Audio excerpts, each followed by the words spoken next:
Today we are going to see about the factors that influence small scale fading. So the first thing is multi-path propagation. The signals from the transmitter are traveling in multiple paths. So in the path there can be reflecting objects and scatterers. So the environment is not a constant one. That is, the channel is not a constant one. It is a variable one. So depending upon the reflections, amount of reflections and amount of scattering, the signal strength will vary. So this energy is dissipated either in the form of amplitude, phase or time. And the signals are not traveling a single path. It is traveling in multiple paths. So multiple versions of the transmitter signal is there.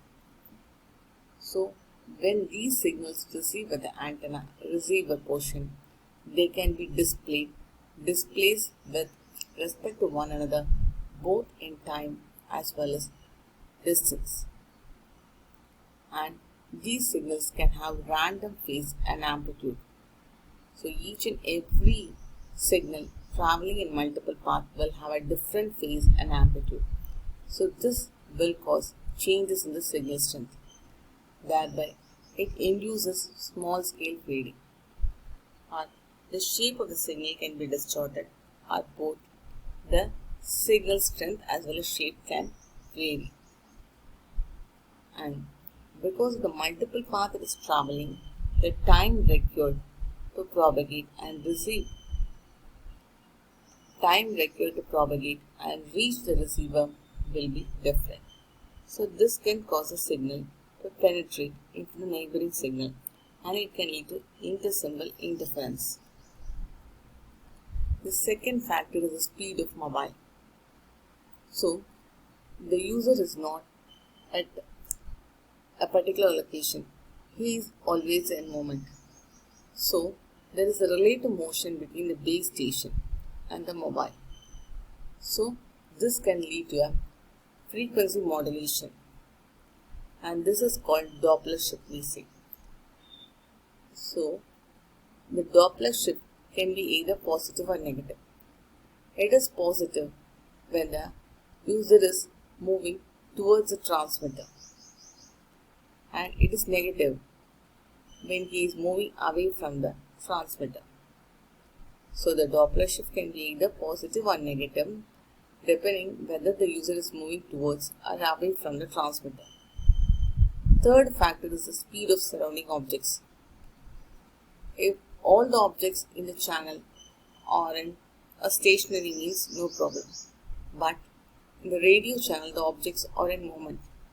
So this can induce some Doppler shift in the multi-path components. Because when they are in motion, the signal can strike them, they can be reflected, and some changes are induced. Suppose if the surrounding objects are moving at a greater rate than the mobile means, this can dominate the small scale fading. If the movement of the object is very small, means the impact will be less on the fade. Fourth factor is the transmission bandwidth of the signal. So channel is having a particular bandwidth. Similarly, whatever the signal we are going to transmit will also have some specified bandwidth. If the transmitted radio signal bandwidth is greater than the bandwidth of the channel means the received signal will be distorted. Because the signal what we are expecting to propagate in the channel is having a large range of frequencies when compared to the frequencies that is supported by the channel. So the received signal can be distorted. But the received signal strength will not fade. Coherent bandwidth. It is a measure of the maximum frequency difference for which signals are strongly correlated in amplitude. That is, there is a range of frequencies, and the signal in these frequencies will have good relationship in terms of amplitude. If the transmission bandwidth is narrower than the channel, the amplitude of the signal will change rapidly, but the signal will not be distorted. There are two cases. If the transmission bandwidth is, the channel is transmission bandwidth of the signal is larger than the channel means the received signal is distorted but will not fade. The opposite case is transmission bandwidth is narrower than the channel. Then amplitude will change rapidly. That is, fading will be occurring but the signal will not be distorted in time. See, next one is Doppler shift. We assume a mobile is located at position X. It is moving with a velocity v towards Y. Then it is having some length between X and Y. It is denoted as d. This is the source. This is at a long away distance. So this is the receiver. This is the source. The difference in the path length, del L, that is equal to, by using some trigonometric formulas, it is calculated as d cos theta. That is equal to velocity del t into cos theta. Del t is the time required for the mobile to travel to X, from X to Y. So this is the path difference. So the signal from here, source, is reaching at the location X. Similarly, the same signal is reaching the location Y. So the difference in the distance traveled by both these signals is given as del L. Then theta. Suppose the source is very far away means we can assume the source is very far away means we can assume this theta to be equal at both points X as well as Y. So we have calculated the path difference in path length. By using that we can calculate the phase change. Del phi is equal to 2 pi del L by lambda. That is equal to 2 pi v del t cos theta by lambda. Ft is the apparent change in frequency or Doppler shift we say. So that is calculated by 1 by 2 pi into phase difference by del t. That is equal to v cos theta by lambda. There are two cases in Doppler shift. If the mobile is moving towards the direction of the arrival of wave, that is, if the mobile is moving closer towards the source, then the Doppler shift will be positive.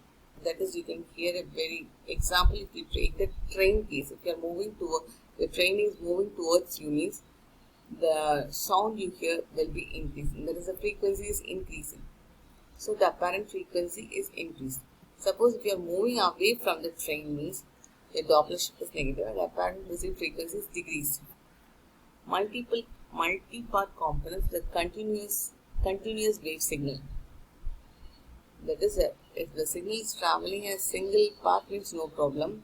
Suppose if it's traveling in multiple paths and from different directions we are receiving the signal means it can increase the bandwidth of the signal. Then the next topic is the parameters of mobile multi-part channels. The first one is time dispersion parameters. Under time dispersion parameters, mean excess delay, RMS delay spread, excess delay spread. These are the time dispersion parameters. So these are calculated by using the power delay profile one. So what is the mean excess delay? It is the first moment of the power delay profile. The formula for this is this one. Tau bar, that is equal to summation of the power into tau divided by the total power. Then next one is the second moment. RMS delay spread is the square root of the second central moment of the power delay profile. That is denoted by sigma, that is equal to root of tau square bar minus tau bar square. So how these things are measured means with respect to the first signal that we are going to receive at the receiver. So what is the relative shift in the signals? That is relative time shift of the arriving signals when compared to the first signal that is received. RMS delay spread and mean excess delay are defined from a single power delay profile. So what is the power delay profile? It is a temporal or spatial average of the consecutive impulse response measurement. So what is the signal that we are receiving? Consequently, I am sending impulse. So what is the response I am going to get? This is collected and averaged over a local area. Maximum excess delay is defined as a time delay during which multipath energy falls to x dB below the maximum. The maximum excess delay is a delay during which the multipath energy falls to x dB below the maximum value. So, tau x minus tau naught. That is, T naught is the first arriving signal, and this tau x is the first arriving signal, and tau x is the maximum delay at which a multipath component is within x dB of the strongest arriving signal. So this will not arrive at tau naught. It will be arriving at a later time.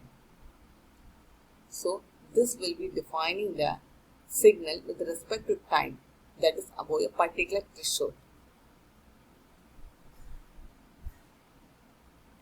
So tau x is called excess delay spread. This tau x should be defined with the threshold value. That threshold relates the noise flow, that is the total noise, to the maximum received signal. So this noise threshold will be comparing and finding or differentiating the received multipath components and thermal noise. Suppose if I am setting the noise threshold to be very low, means the noise will be processed a multipath signal and giving rise to values of tau bar, tau square bar and sigma, and they will be high. RMS delay spread and coherence bandwidth are inversely proportional to one another. Thank you.